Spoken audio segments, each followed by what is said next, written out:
Donc, Gwendoline, j'ai 40 ans. Voilà, je suis maman célibataire d'un petit garçon de 10 ans qui, lui, a une patate d'enfer. Et moi, je suis diagnostiquée en insuffisance urinienne d'origine hypophysaire depuis 2014. Enfin, en 2014, je suis tombée malade et ça a mis 2 ans pour trouver un diagnostic. Je sais plus, je crois qu'on est 1 sur 10 000. En gros, j'ai mon hypophyse qui fonctionne plus. Et donc, enfin, j'ai une partie de l'hypophyse qui fonctionne plus et qui touche 3 hormones.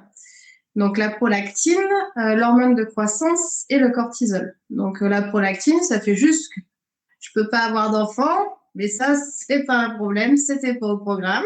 Ensuite, l'hormone de croissance, j'en produis donc trop. Donc, en fait, ça fait épaissir tous mes organes, tous mes muscles au fur et à mesure des années. Donc, par exemple, je suis passée d'une pointure 38, là, je suis à 41. Donc, en fait, l'insuffisance rénalienne, donc, c'est par rapport au cortisol, la troisième hormone, et c'est celle qui m'handicape vachement. En fait, le cortisol, ça nous permet de tenir debout. Et quand on est en manque, on est fatigué, on a une tension qui chute, et puis voilà, enfin, on vomit. Enfin, c'est une grosse gastro, en fait. Une grosse gastro perpétuelle avec la fatigue 7 jours sur 7, 24/24. Je me lève le matin avec mon fils, quand j'y arrive, des fois j'y arrive pas. Je le prépare pour l'école, il part à l'école, je me recouche, je me lève vers midi. Donc là, l'après-midi, je peux faire des petites choses, mon ménage, mes papiers, etc. Je suis en forme quand mon fils arrive. On a 2 heures ensemble, je le couche et je me couche. C'est très bien que quand je fais quelque chose autre que mon train-train quotidien qui est très limité, après, il faut que je sais que pendant 24 heures, 48 heures, je prévois rien. Je reste chez moi entre mes toilettes et mon lit. Et dès que je dévie de ce train-train vraiment millimétré, enfin chronométré, c'est la catastrophe. Et bien en fait, quand on est malade, on se sent super seul. C'est un sentiment, personne ne nous comprend, euh, personne n'a envie de comprendre, je sais pas. Et le pire dans la maladie, c'est la solitude. Et du coup, bah, j'ai trouvé, en regardant en écoutant, en lisant ou en regardant les reportages des autres, je me dis que je ne suis pas toute seule à vivre cet enfer. Et ça m'a vachement aidé de ne pas se sentir tout seul dans son coin. Et je me dis que si quelqu'un arrive à se projeter dans mon histoire, ça peut l'aider aussi parce que ça prend du temps, mais on arrive à en vivre au final. Voilà.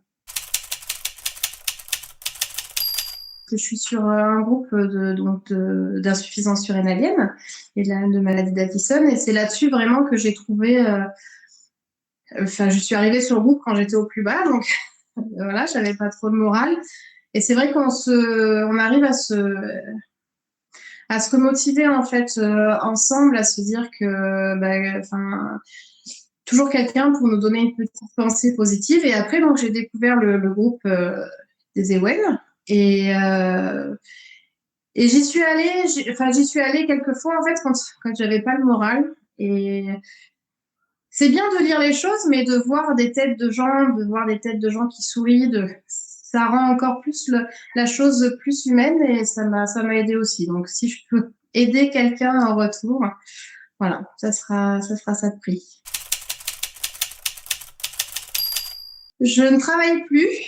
En fait, à la base, je suis architecte en informatique. Et donc, en fait, donc c'est un boulot très stressant parce qu'on est appelé, j'étais dans les grosses entreprises, donc on est appelé quand, on arrive, le projet est censé être terminé, tous les sous sont utilisés, donc on a un peu la dernière solution. Et c'est un métier qui me passionnait, en fait, vraiment, mais que je savais que je serais plus apte à faire déjà parce que 3 heures par jour, ça suffit pas, il en faut bien plus. Et j'ai préféré, il fallait que je fasse un choix. Soit je m'occupe de mon fils, soit je bosse à mi-temps. Et donc, j'arrête de bosser et la priorité va à mon fils. Donc, toute mon énergie, je la garde pour mon fils. Bah, je me suis coupée du monde quand je suis tombée malade. Là, pendant les 2 ans, j'ai vu strictement personne. Et c'est vrai que on s'isole soi-même. Et je pense que si j'avais eu quelqu'un à ce moment-là, enfin, je commençais tout juste une histoire en fait. Donc ça compte pas en fait parce qu'on était ensemble depuis 3 semaines peut-être. Et j'ai dit stop. Voilà. Enfin, on a envie de, enfin, on a besoin de se concentrer uniquement sur soi. Et puis quand on n'a pas le moral, on n'a pas du tout envie de quelqu'un dans sa vie, en fait. J'avais ni la force physique, ni la force psychique. J'avais pas envie. Voilà. Non, la chose que j'ai le plus mal vécue, c'est que je suis quelqu'un qui a besoin d'apprendre, en fait, de faire travailler mon intellectuel. Et s'enfermer au milieu de nulle part et ne plus partager rien d'intellectuel, c'est assez compliqué à vivre. Enfin, pour moi,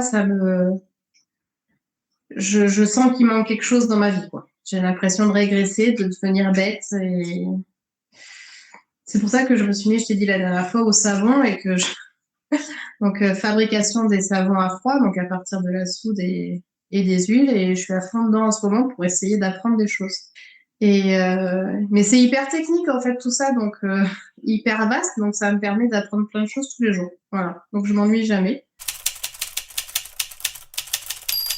Chacun est différent. Je pense que même si nous, on n'y va pas, si on le provoque pas, la solitude, elle revient quoi qu'il arrive dans notre vie parce que les gens autour se lassent de la maladie. Voilà, donc j'ai passé 2 ans, j'ai passé 7 mois à l'hôpital et après j'y allais 2 semaines par mois à peu près.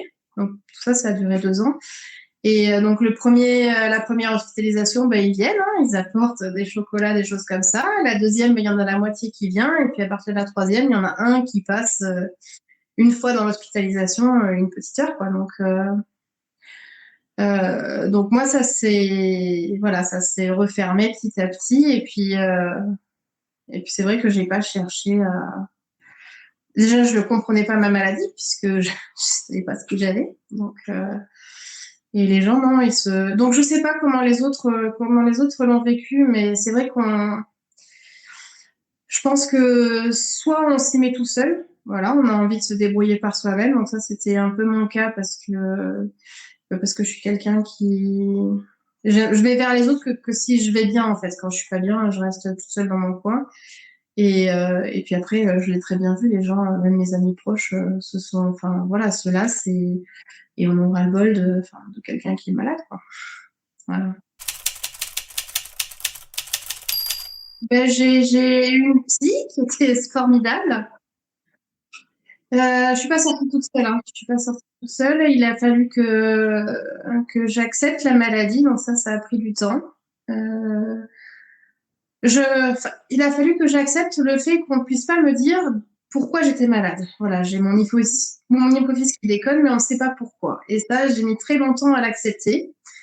Après, il a fallu que j'accepte le fait que je ne retrouverai plus jamais ma vie d'avant.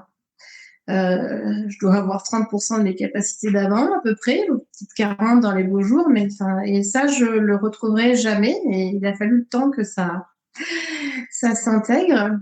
Et ensuite, je ne suis pas réouverte au monde, en fait. Vraiment pas. Quand les gens me voient aujourd'hui et les gens me connaissaient d'avant, je suis plus du tout la même personne. La preuve, je me suis enfermée dans un petit village à 40 km de la première ville.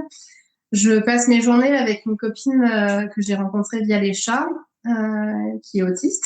Voilà. Donc, c'est la seule personne que je vois tous les jours, en fait.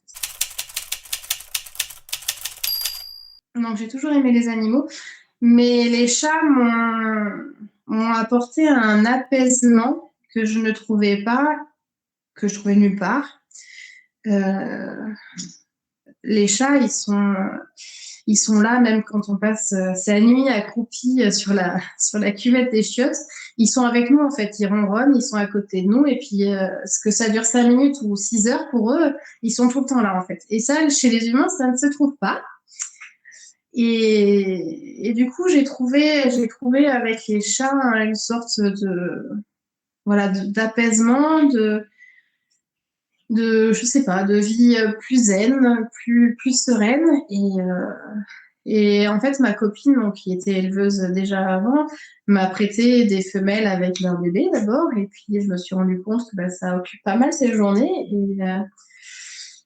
Et quand on ne travaille plus, qu'on ne voit personne, c'est pas mal de s'occuper, de trouver une passion qui prenne un peu de notre temps et qui nous donne un peu un but dans la vie. Donc là, quand j'ai des loups et que ben, y en a un où il faut un peu se battre pour qu'ils survivent, ça nous donne, voilà, ça nous donne un peu une importance à notre vie et c'est vraiment ce qui m'a manqué le plus avec la maladie, c'est l'impression de bah, servir plus à rien, quoi. Enfin, mis à part à nourrir et coucher mon fils, ça s'arrête là, quoi. Je recommanderais, bah, enfin, ça dépend. Si la personne aime les animaux, bien sûr. Si la personne n'aime pas les animaux, bah non, ça vient pas, hein. L'amour des animaux, je pense que ça remonte à très très loin. Et je pense que c'est pas adopter un animal, c'est agrandir notre passion en fait. Voilà. Chacun va trouver son réconfort dans quelque chose et il faut vraiment qu'il se donne à fond dans sa passion, que ce soit, enfin, que ce soit des bouquins, que ce soit l'écriture, que ce soit les animaux, ça peut être les chats, les chiens, les hamsters. Non, c'est trouver ce qui nous plaît. Ça peut être la cuisine aussi, c'est vachement apaisant la cuisine.